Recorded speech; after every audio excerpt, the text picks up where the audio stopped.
And off the top at 10, the Trump administration announces a plan to end temporary protected status for Haitian migrants.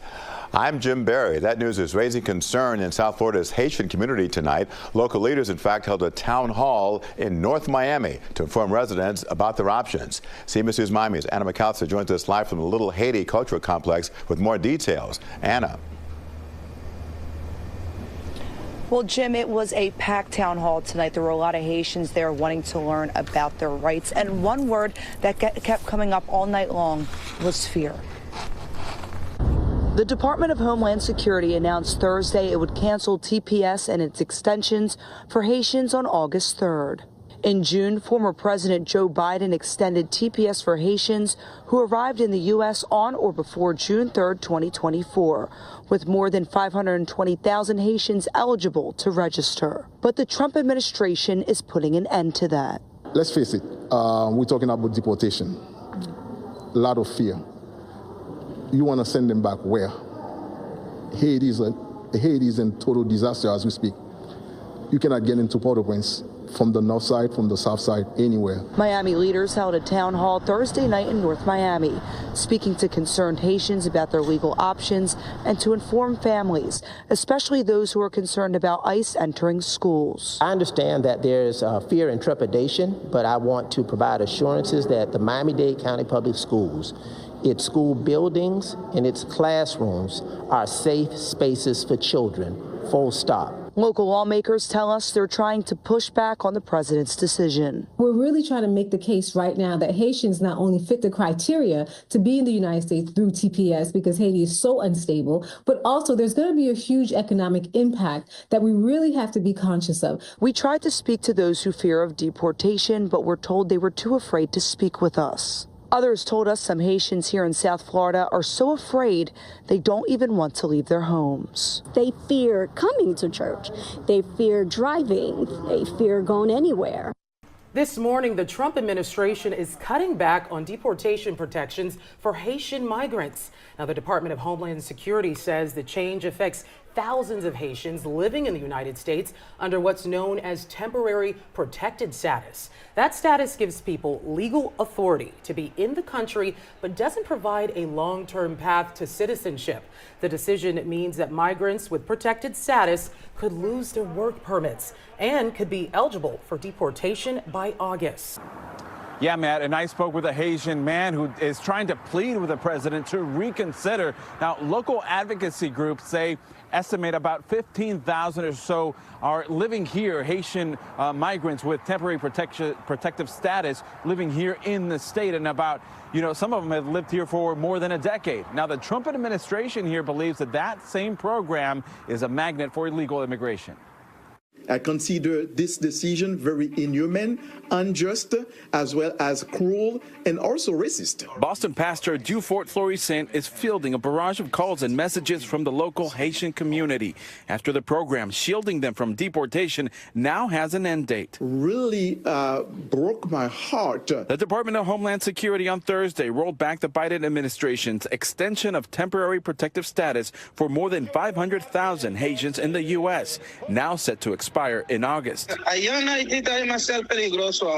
Polinio is a Haitian man living and working in Worcester who says it's too dangerous in Haiti right now. He, his wife, and 2 children have TPS. He's pleading with the president to grant them the favor of staying, saying that in Haiti they will suffer many bad things. TPS was granted to Haitians after the 2010 earthquake. The island has since been rocked by political turmoil and gang violence. They are fleeing unimaginable and unspeakable circumstances. City Council President Rudzi Louis-Jeune is first-generation Haitian American. And to strip that away from people who have nothing is cruel. President Trump tried ending TPS for Haitians back in 2017, but was blocked by the courts. He further alienated himself from the Haitian community with these remarks during his campaign last year. They're eating the dogs. The Department of Homeland Security saying TPS has, quote, been abused and exploited by illegal aliens for decades. There are currently 17 countries under TPS, 11 set to expire this year. We're going to pray also for the president to use compassion. Now, the city council president and other groups I spoke with today believe that lawsuits will stem from this action alone, just like we saw this week with groups trying to sue the Trump administration to try to keep TPS for the Venezuelan community. The administration continues to roll back deportation protections, and this time Haitians are in the crosshairs. Local 10's Cody Weddle joining us live now from Miami with reaction. Cody. And Calvin, over the past month, the Trump administration has really rolled back protections for Venezuelan migrants and now turning their focus to Haitian migrants, announcing today that the renewal of temporary protected status that had been issued by the Biden administration would now be reversed. Now, temporary protected status has been in effect for Haitians since 2010. The Department of Homeland Security is saying in a statement that TPS has allowed Haitians who entered the country illegally to qualify then for legal status. Over 500,000 Haitians were eligible for TPS protections. Obviously, this will have a big impact here in South Florida. We heard from people in the Haitian community earlier this afternoon. Let's take a look at that.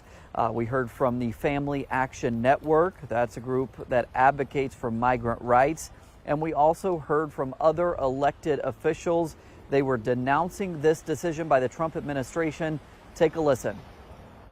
It is absolutely heartbreaking that we're here today begging for the lives of Haitians here in the state of Florida, here in the United States. We know what the conditions on this island are, and they are absolutely inhumane. It is cruel that President Trump is deciding to send thousands and thousands of Haitians to certain death, because that is what they will be facing on that island. So much instability and violence in Haiti, and that's what we heard from folks here today, that the Trump administration should not send people back to that country. Now, as we have reported with Venezuelans, people who have adjusted their status, applied for asylum, will not be immediately impacted by this decision. But anybody who is solely relying on TPS will be impacted. And we know they will have until August the 3rd. Their protections will expire on August the 3rd. And after that, they could be subject to deportation. There are no more migrants at Guantanamo Bay, despite the president's promise to house 30,000 migrants there as part of his crackdown on illegal immigration. A U.S. officials telling ABC News 166 deportees were flown to Honduras and 2 were flown back to the United States. And the Trump administration is also ending deportation protection for nearly 500,000 Haitians in the U.S. The Caribbean country has been victim to relentless gang violence and political instability for decades. I want to bring in ABC's Matt Rivers for the latest. Matt, what more are we learning about where and why these migrants were moved from Guantanamo? Yeah, well, what the administration is saying is that this was always meant to be a temporary stopover for what they initially called the worst of the worst, these Venezuelan migrants being sent to Honduras, where they will eventually be sent back to Venezuela. They're saying, again, it was just meant to be temporary, but it begs the question, why did this happen in the first place? Because in the beginning, everyone in the administration, including President Trump, was saying this was meant for the worst of the worst. There were numbers talked about, like 30,000 migrants being sent there, and yet really it was just 10 flights bringing migrants there, and now there are no migrants left in Guantanamo. Why did that happen? Could it be the cost? Could it be questions about legality? All of that made this whole Guantanamo Bay decision by the administration a bit more complicated, and now, at least for the moment, they've punted on it, completely moving on. And Matt, what does the end of TPS mean for nearly 500,000 Haitians who fled that country? Yeah, so these 500,000 Haitians were given temporary protected status under the Biden administration through February of next year. Under DHS Secretary Kristi Noem announcing that they would be moving up the end of that status to August of this year. That essentially means that all 500,000 Haitians that came in under that particular policy would be subject to deportation. It is a huge threat to those people, especially when you consider that Haiti is in the midst of the worst crisis really in generations. There is rampant poverty. There is rampant gang violence.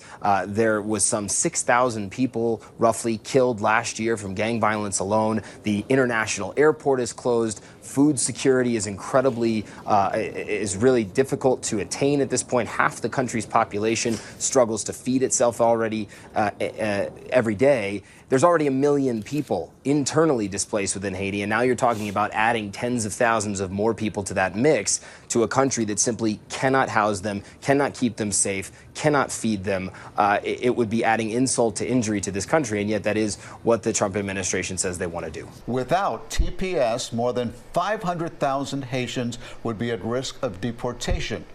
Good evening, I'm Elliot Rodriguez. And I'm Lauren Pastrana. Thank you for joining us. CBS News Miami's Yvonne Taylor joins us live now from Little Haiti. And Yvonne, activists insist that going back to Haiti is not a safe option for many families. That's what we heard from everybody here, Elliot and Lauren. In fact, I talked to a girl right here who told me, I want my face to be seen. I don't care about giving you my name because I have nothing to hide. I'm not a criminal. But the reality is that in 6 months, she could be deported. And that is one of the reasons why they are going to file a lawsuit against the Trump administration. I am a TPS recipient, and I am legal. That is how 25-year-old Tasha feels 24 hours after the Trump administration announced it's rolling back the 18-month protection of TPS for her and at least 500,000 other Haitians in the U.S. Which is sending us Haitians back home would mean sending us to a non-livable country. Friday morning at a press conference in Little Haiti, the unsafe conditions of Haiti were mentioned by several speakers, while other people were holding signs, "Do not divide our family." To send them back to a country still grappling with the aftermath of a devastating earthquake, political unrest, and economic hardship is both inhumane and unjust. About the decision to roll back TPS for Haiti, Homeland Security said through a statement, for decades the TPS system has been exploited and abused. For example, Haiti has been designated for TPS since 2010. The data shows each extension of the country's TPS designation allow more Haitian nationals, even those who enter the U.S. illegally, to qualify for legal protected status. You look at the document that they submitted yesterday to talk about why they're shortening the time period for Haiti. There is not one word in there. Not one word about the conditions in Haiti. And that's what temporary protected status is about. Immigration attorney Ira Kurzban said that was one of the reasons the Haitian community would sue the Trump administration. He can't find those millions of people who are criminals. It's taking legal people who have legal status here, taking it away from them so he can fulfill his promise. Once we get to August of 2025, what's going to happen to you? I don't know. There's no other solution, and I'm not looking for other solution. It will mean for me to go back home. So Haitian activists said here today that as many as, listen to this, 520,000 Haitians, the exact figure, which means more than 500,000, are covered under TPS. They also don't know what they're going to do in August, but wait. Tonight, the Trump administration is ending the temporary protected status for roughly 500,000 Haitians in the U.S. Yeah, Massachusetts is home to the third largest Haitian population. The protection shielded people from deportation. Boston 25 News reporter Drew Caritas is live outside the Haitian consulate in downtown Crossing. Drew? Rachel, the Trump administration has rolled back an 18-month extension of deportation protection, stripping hundreds of thousands of Haitian immigrants of their protected status by August. The General Consulate of Haiti here in downtown Crossing and advocates across the Boston area are now being flooded with uncertainty and anxiety. And it does this country no good to try to ship people back to a dangerous country like Haiti. A directive to push more than 500,000 Haitians out of the United States in less than 6 months is being called unrealistic and unfair by Jeff Thielman with the International Institute of New England. You will see communities ripped apart. You will see families ripped apart. They followed legal pathways to get here. They did everything that they were supposed to do. The Department of Homeland Security says about 57,000 Haitians registered for temporary protected status following a devastating 7.0 magnitude earthquake in 2010. That status was renewed under the Biden administration in 2021 amid civil unrest after the assassination of Haiti's president. This will have disastrous consequences for them. These are people that have been here, some since 2010. A lot of them have had U.S. citizen children here in the U.S. Under the Biden administration, Haiti's temporary protected status was extended through February 3rd, 2026. But protection from deportation and work permits are now set to end on August 3rd of this year. They knew what it was when they came here under temporary. It says right on it, temporary. So they knew it was temporary. And the temporary is over. Louis Murray, chairman of Bostonians Against Sanctuary Cities, is applauding the Trump administration for following through on mass deportation promises and scaling back the use of temporary protected status. The Haitians have had a chance now since the 2010 earthquake to kind of get their act together, and now we have a chance they can go back safely and rebuild their lives. A new Amnesty International report is giving us a deeper look at the harrowing effect gang violence has had on children in Haiti. We want to warn you, some of the details of this report may be disturbing. Amnesty International interviewed 51 Haitian boys and girls ages 10 to 17 in 2024. Many of them spoke about being coerced into working for violent gangs. In many cases, young girls say they were subject to sexual violence, including being raped in order to save their lives and that of their families. Amnesty International called the violent environment in Haiti's capital of Port-au-Prince, quote, nothing short of an attack on childhood. For more, let's bring in Jacqueline Charles. She's a Caribbean correspondent for the Miami Herald. Jacqueline, very disturbing indeed. Before we get to the report, can you please give us an update on what's been going on inside Haiti politically and in regards to the ongoing violence? Well, yes. I mean, today, as we were preparing to talk, a gang set fire to the largest public hospital. It is the only place that someone who doesn't have the means can go and get dialysis treatment. Just in December, they opened fire on the courtyard and 2 journalists were killed. 7 others were injured. They were waiting for a press conference. There still isn't an election, although the head of the presidential council says that he sees elections this year. But that remains to be seen. As we're speaking, gangs have occupied an area above the capital in the mountains. It's a farming community. More than 100 people have been killed. People have been forced out of their homes. People who are self-sufficient are now dependent on others for 3 meals a day if they can get that. And the reason why this is critical is because they're trying to move into the last parts of the capital that are not currently under occupied by gangs. And if they do, then Port-au-Prince will just be completely controlled by gangs. How has this gang violence, particularly involving children, gotten worse in recent years?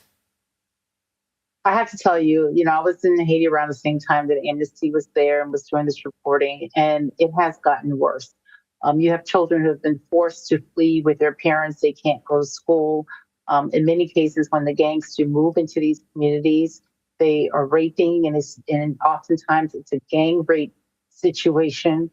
Even in the camps where many children and their parents have had to flee, there are now over 1 million people who have been forced out of their homes, were displaced. They are not safe. The camps don't have adequate lighting. They don't even have latrines sometimes. The UN just issued a report that says that there were 6,500 cases of gender-based violence last year. A third of them were rapes, 64% committed by armed gangs, and they acknowledge that this is an undercount. This is just what they know, the people who managed to report what has happened. Which we know often doesn't happen out of fear of retaliation or what have you. For many of these children, though, there's no place for them to turn to other than gangs. Can you explain that? Yes, the other reports that have come out, it's the fact that, gang recruitment has gone up by 70%, and a lot of it is children. People will tell you about seeing young kids, 8, 9 years old, with AK-47 and other automatic weapons. They are in these poor communities where there are no jobs, there's no food, there really is no future. And so the gangs, sometimes they're left with no choice but to join the gangs, or joining the gang becomes a matter of survival. They're used as lookouts.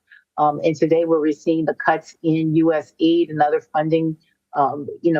It begs to, be asked, while you have 1,000 foreign troops on the ground being led by Kenya, what sort of assistance, what kind of money is going to be available to go into these programs to encourage children, a generation lost, not to continue to join these gangs and to help them recover from the trauma that this violence is creating. What needs to be done? What can be done?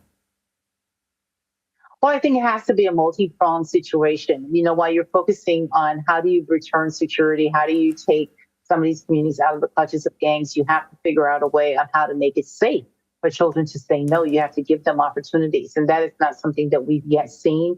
I've been asking, the folks who get paid more than I do, are you having these conversations in terms of how do you, secure communities? How do you put investments in communities to give people something to fight for? And how do you give children, especially, the alternatives? Because that doesn't exist right now. Even in terms of jobs, like factory jobs, Haiti has lost tens of thousands of jobs as a result of this violence. Right now, the international airport continues to be shut down because of an FAA restrictions after gangs shot at 3 U.S. airliners. There are no domestic flights. And if you're in the capital, you're completely locked in. It's like a huge prison, if someone has once, described it. But you have to break it. You have to figure out how to create opportunities for a better tomorrow. The setup.